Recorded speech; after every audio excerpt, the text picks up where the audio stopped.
मुजफ्फराबाद से 115 किलोमीटर दूर वादी नीलम के सरसब्ज बुलंदोबाला पहाड़ों के दिल में वाक़े रत्ती गली झील कुदरत का हसीन और अनमोल तोहफा है। इस झील के इर्द गिर्द वसी व अरीज सरसब्ज मैदान इंतहाई खूबसूरत मंजर पेश करते हैं। झील के चारों तरफ खुले मैदानों में इलाके के चरवाहे हजारों मवेशियों को पालते हैं। रत्ती गली झील के नीलगू पानी और किनारों पर जमी बर्फ यहाँ आने वालों पर सहर तारी करती है।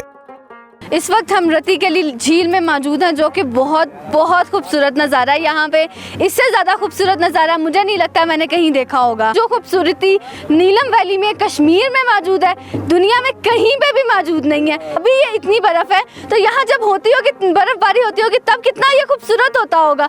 कराची से आया हूँ मैं, और ये है कि बहुत सेफ़ प्लेस है। लोकेशन रियली ये बहुत नेमत है, एक बहुत बड़ी हमारे लिए, और हम बहुत एंजॉय कर रहे हैं। ये बादल, ये नज़ारे, ये पहाड़, ये झीलें, मतलब हम बयान नहीं कर सकते हम कितने खुश नसीब हैं। हम पाकिस्तानी इतने खुश नसीब हैं कि हमारे मुल्क में ये जन्नत जैसे नज़ारे हैं।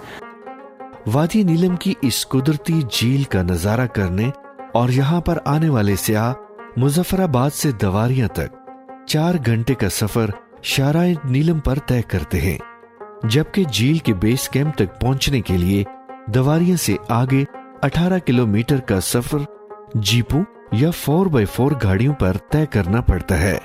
बेस कैंप से सियाह 1 घंटे का ट्रैक पैदल या घोड़ों की मदद से तय करने के बाद मंजिल मकसूद रत्ती गली तक पहुंच पाते हैं। दुनिया की जन्नत अगर आप वादी नीलम को कहें तो ये गलत नहीं होगा। और वादी नीलम में अगर जन्नत का किसी टुकड़े की बात करें तो वो रत्ती गली।